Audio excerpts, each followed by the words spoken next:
A comenzar. Buenas tardes, muchísimo gusto. Muchísimas gracias por estar con nosotros. Muchísimas gracias por estar o bienvenidos a nuestra charla del mes de noviembre. Esta vez vamos a hablar de las consideraciones legales y financieras cuando hay un diagnóstico de demencia en uno de nuestros seres queridos. Déjenme presentarme. Mi nombre es Ana Díaz. Soy venezolana. Llevo 25 años en los Estados Unidos, 6 de ellos trabajando para la Clínica de Memoria y Envejecimiento de Health Partners. Y durante estos 25 años solamente he trabajado en la parte de coordinación de cuidados de pacientes con demencia. Así que es un placer para mí estar con ustedes y poder enseñarle a mi comunidad cómo prepararnos en caso de un diagnóstico como este. Voy a tratar de seguir todas las diapositivas, pero muchas veces se me ocurren cosas o que me acuerdo de cosas. Mi primera diapositiva es la importancia de un diagnóstico precoz, temprano, a tiempo.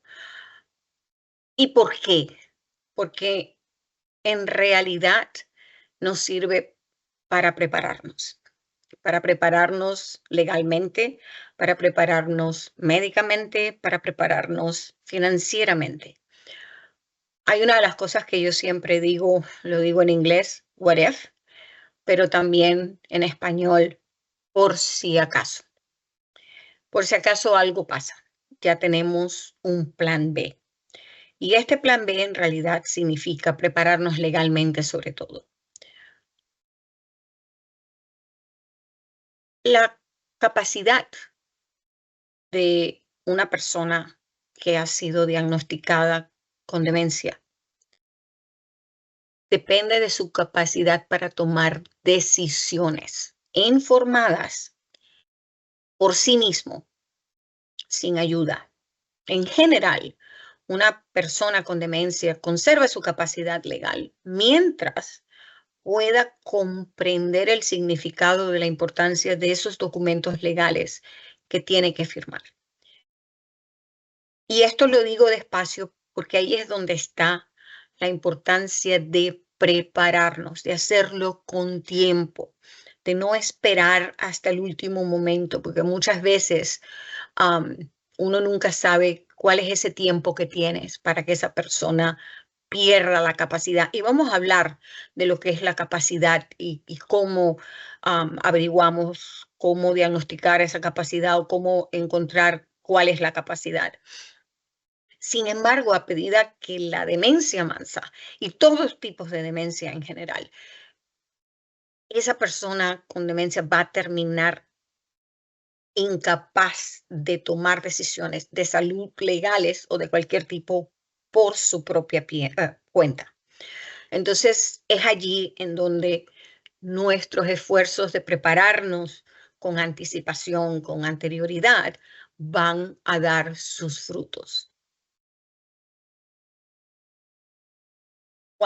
Vuelvo y repito, ¿cuáles son esos pasos legales? Uno es la evaluación de la capacidad. ¿Dónde está esa persona? ¿Esa persona puede firmar un documento o no puede firmar el documento?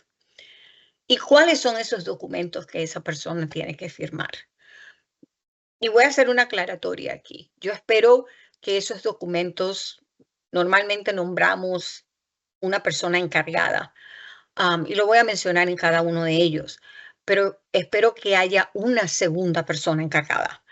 Porque, ¿qué pasa si esa primera persona que encargaron? Y normalmente, por ejemplo, si es el caso de los esposos, esposas, es la esposa o el esposo el que es el encargado, pero yo siempre recomiendo que pongan a un hijo, a un nieto, a un sobrino, a un ahijado, a la hermana, al hermano, a alguien en caso de que la esposa o el esposo le pase algo, entonces hay otra persona encargada que sabe todo lo que nuestro ser querido con demencia quiere y puede hablar en su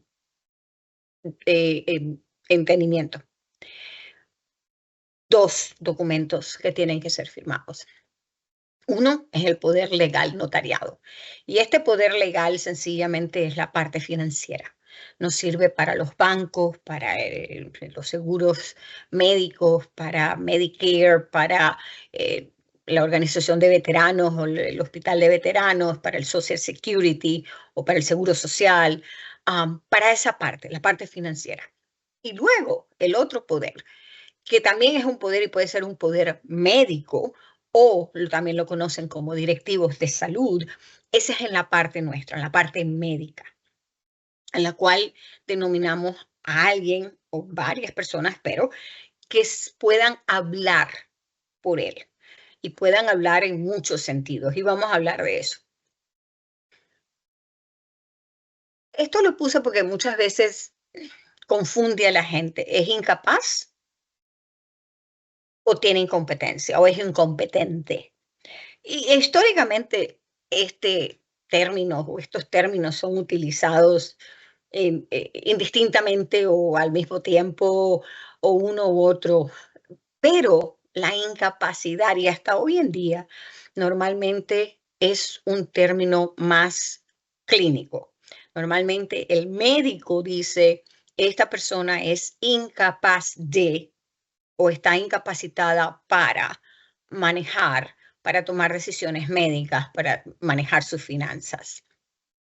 Y el término incompetencia es un término más legal, es de un juez. El juez es el que dictamina que esa persona es incompetente. Y de alguna manera, voy a hacer un paréntesis nuevamente y espero que no lleguemos allí, porque cuando el juez dictamina que esa persona es incompetente, es porque estamos en un proceso legal, es porque estamos en un proceso legal de tutela, de dar la tutela de una persona que no se preparó a tiempo y no hizo los poderes que tenían que hacer cuando la persona tenía la capacidad para firmarlos.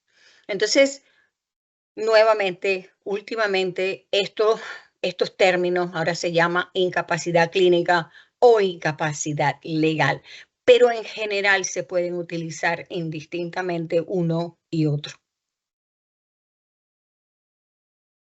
El primer documento, y vuelvo y repito, esto es un documento más financiero, más legal en términos legales, como repetitivamente puedo decir. Es un documento que permite a una persona que tiene demencia designar a otra para que actúe en su nombre. La persona que firma ese poder, o sea, el paciente, se llama el mandante.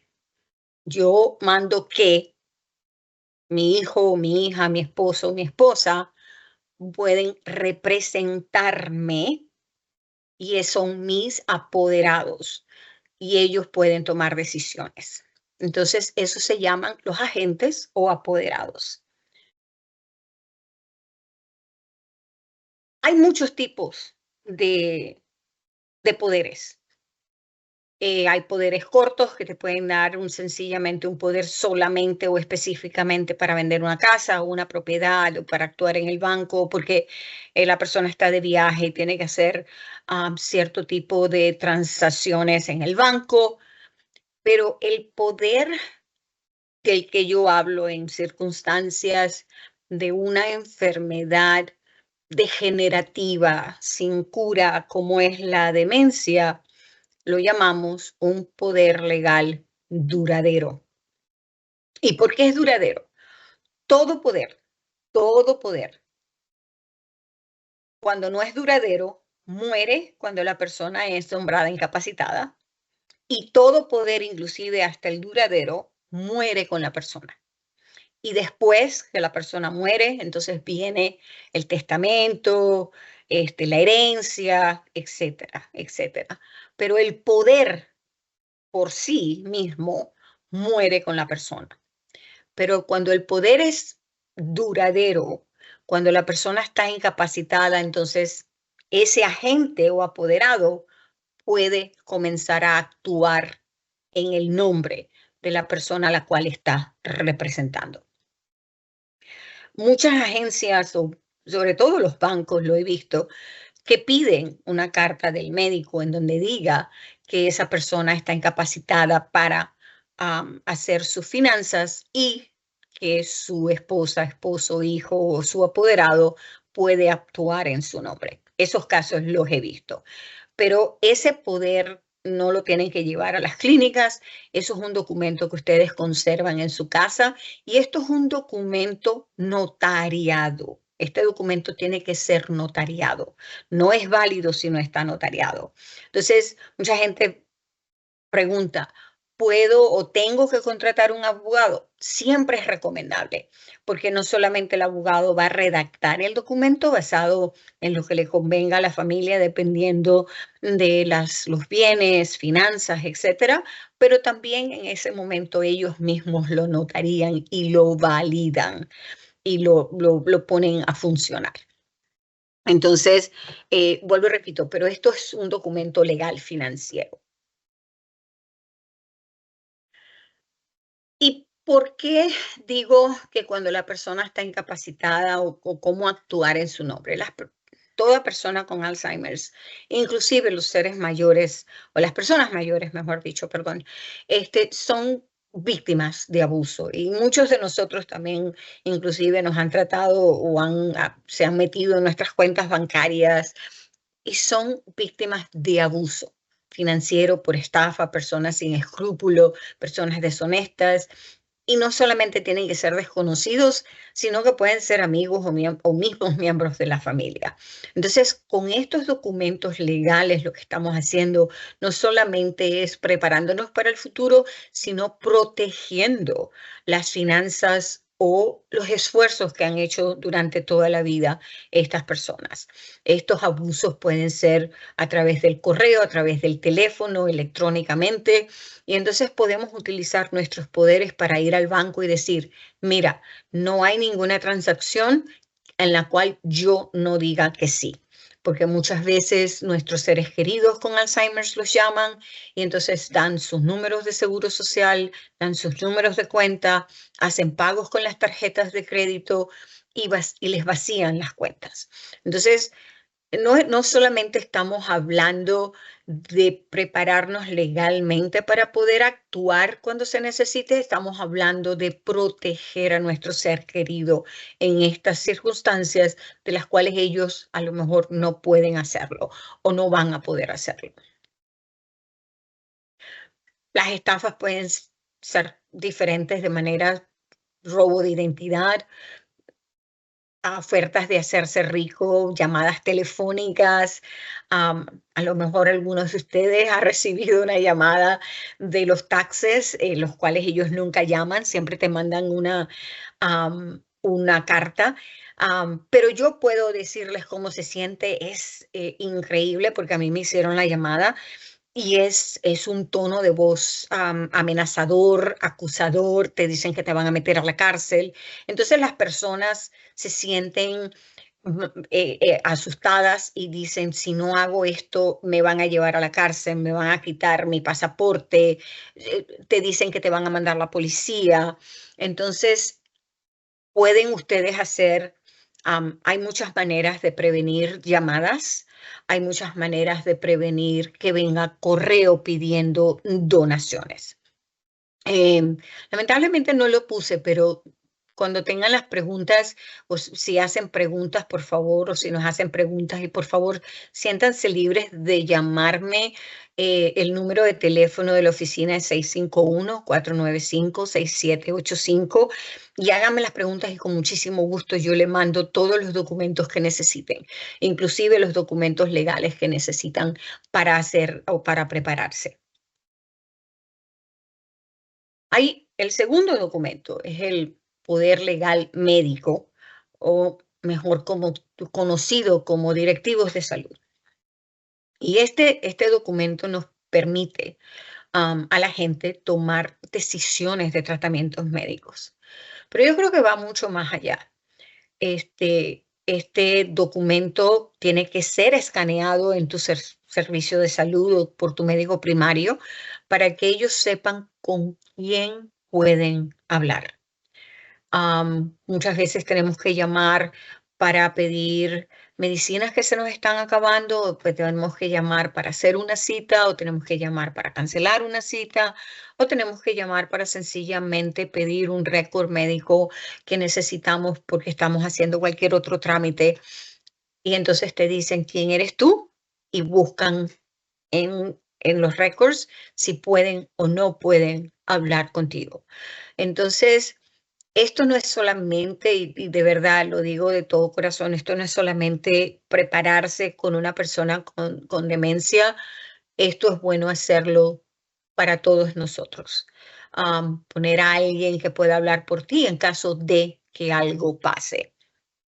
Y y creo que lo nombré al principio, pero por eso es bueno poner a 2 personas, porque si, por ejemplo, yo soy la encargada de mi mamá y algo me pasa a mí, porque no tenemos la vida comprada y no hay más nadie, entonces estamos en el mismo dilema. Entonces, normalmente mi madre murió de Alzheimer's, entonces éramos mi hermano y yo. Entonces, los 2 podríamos tomar decisiones solos o muchas veces discutíamos para tomar una decisión. Y cuando mi hermano falleció, pues solamente fui yo la que quedé. Pero siempre es bueno tener una segunda persona a la cual podamos contar en caso de que algo pase. Ese en caso de lo podemos utilizar en muchas maneras diferentes. Entonces, vuelvo y repito, estos documentos tienen que ser a personas en las cuales tú confíes, personas que van a hablar en tu nombre, personas que van a decir cuáles son tus decisiones, basadas en la mejoría de la persona, no en el beneficio personal.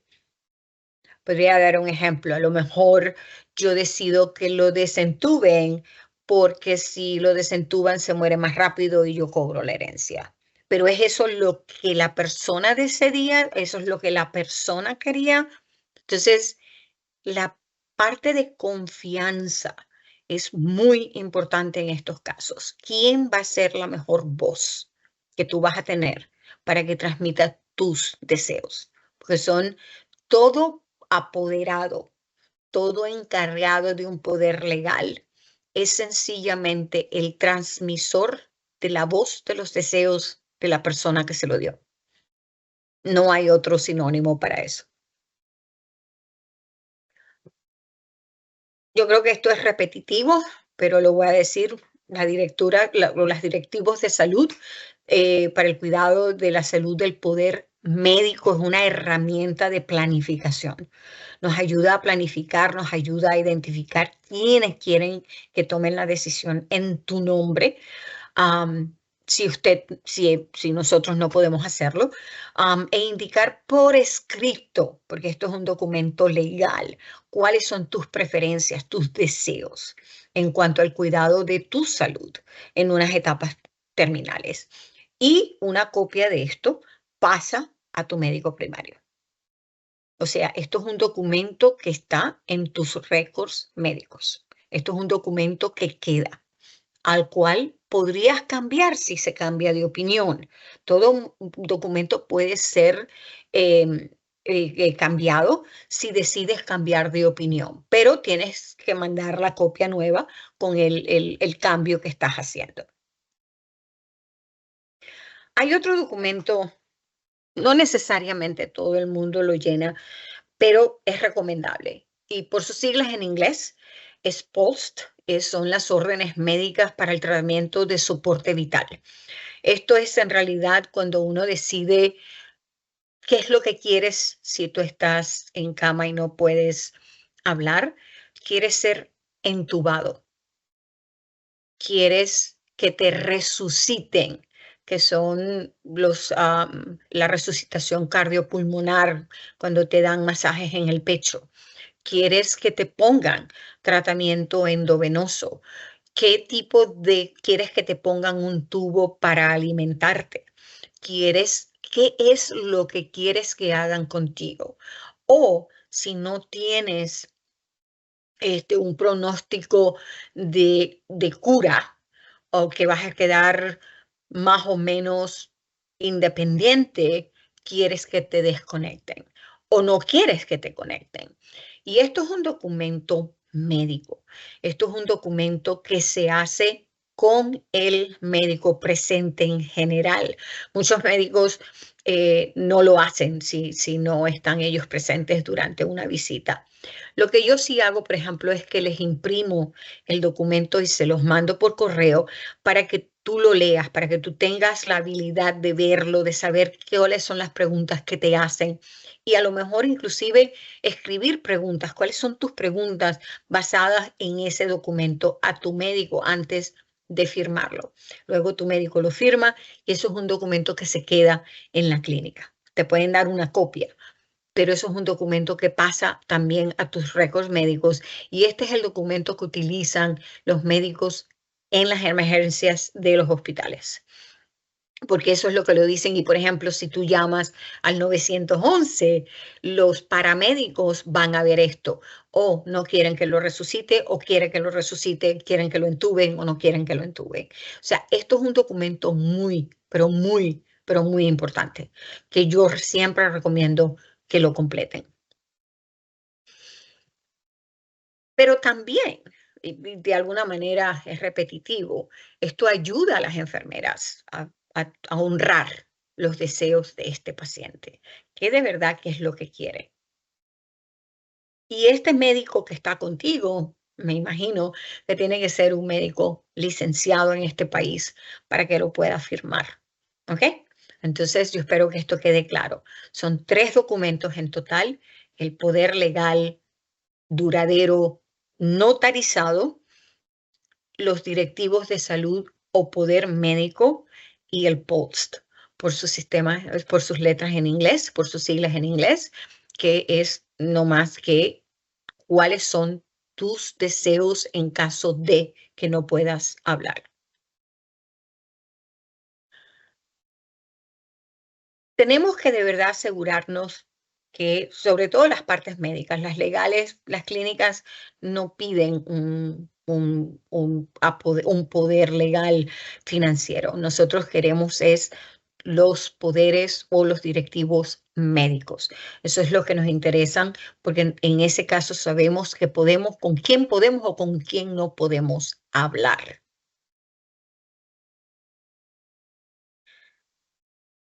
Muchísimas gracias, pero voy a hacer un paréntesis porque en esta charla o hablamos, mejor dicho, de cuáles son las consideraciones legales y financieras.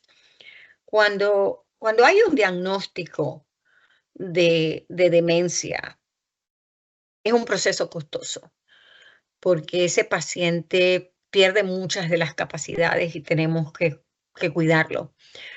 Y una de las partes de hacer la capacidad de esa paciente se llama CPT o CPT por sus letras en inglés. Y no es más que la capacidad cognitiva o el asesoramiento cognitivo de ese paciente. Y eso nos dice que tanta puede estar independientemente, puede estar independiente pero con supervisión o ayuda, o necesita 24 horas de atención. Entonces, basado en eso, ¿cuál es la ayuda que necesita? ¿Cuál es la ayuda que nosotros podemos dar en la casa? Y yo sé que culturalmente muchas veces nosotros cuidamos a nuestros ancianos, nosotros no los ponemos en asilos o casas de cuidados por siempre. Am, y yo siempre digo que yo hablo por la parte cultural venezolana, pero sobre todo personalmente, ¿no? Yo en mi país o en mi pueblo, nosotros no teníamos asilos, nosotros cuidamos de mi madre hasta que falleció. Em, pero también tenemos que tomar en consideración que en este país las familias tienen que trabajar, tienen hijos en las escuelas, van a los college o a las universidades, necesitamos los ingresos. Y sobre todo necesitamos el tiempo, porque si son 24 horas, 7 días a la semana, ¿quién va a proveer ese cuidado? ¿Quién va a estar allí? Y culturalmente también sí tenemos tíos, tías, amigos, familiares que nos podrían ayudar. a que ella permanezca o que él permanezca en casa todo el tiempo que queremos hasta que fallezcan. O tenemos que ponerlo en un asilo. Y todo eso es costoso. Uno, porque a lo mejor te limita a tener ingresos, otro, porque tienes que pagarle a alguien porque lo cuide o pagar a una institución o asilo. Los asilos normalmente cuestan alrededor de $6,000 a $11,000 al mes, más o menos. Pagar a alguien aproximadamente está entre 25 a $50 la hora por cuidado. Entonces, cuando uno agrega horas y días, eso va aumentando la cantidad de dinero. Entonces, ¿cómo podemos hacer? ¿O qué podemos hacer? ¿Qué servicios o qué recursos hay?